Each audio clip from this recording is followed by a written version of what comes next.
Surat APMC market અને છૂટક બજારમાં સામાન્ય દિવસોમાં સસ્તા ભાવે મળતા શાકભાજીના ભાવ આસમાને પહોંચી ગયા છે। રાજ્યભરમાં પડેલા વરસાદના કારણે શાકભાજીના ભાવમાં વધારો થયો છે। શાકભાજીના ભાવમાં 2 ગણો વધારો થતા ગૃહિણીઓનું બજેટ પણ ખોરવાયું છે। લીંબુ, ટમેટા, પાપડી, કોબીજ, ફ્લાવર, દૂધી, ચોળી, આદુ અને પાલક સહિતના શાકભાજી મોંઘા થયા છે। એટલું જ નહીં પરંતુ શાકભાજી સાથે જ વિનામૂલ્યે આપવામાં આવતી કોથમીર પણ પ્રતિ કિલોએ 300 રૂપિયાના ભાવ સુધી પહોંચી છે।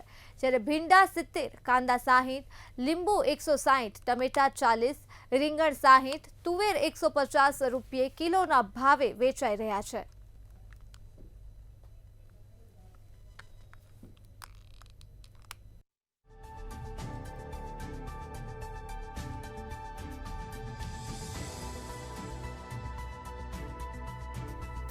તો શાકભાજીના ભાવ હવે સ્થાનિકોને રોવડાવી રહ્યા છે। આમ પ્રજા ત્રાહિમામ પોકારી ઉઠી છે કેમ કે શાકભાજીના ભાવમાં વધારો થયો છે।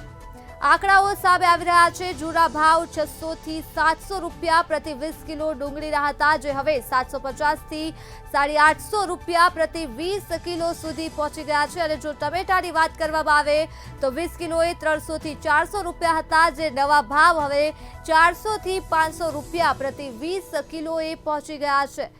તો પાપડીના ભાવ 800 થી 900 રૂપિયા પ્રતિ 20 કિલોથી હવે 2000 થી 4000 રૂપિયા પ્રતિ 20 કિલોએ પહોંચી ગયા છે।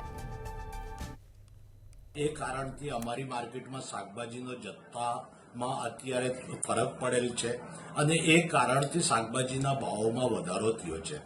ખાસ કરીને એવી શાકભાજી કે જે પાણીમાં ટકતી નથી, પાપડી, તુવેર, ચોળી, ટીંડોળા, ગવાર, લીલા ધાણા, લીંબુ, સૂકું લસણ, કાંદા, બટેટા આવી વસ્તુઓમાં મોટા ભાગમાં ભાવ વધારો થયો છે। અને એ ભાવ વધારો જે અવિરત વરસાદ છે એના કારણે જ થયો છે।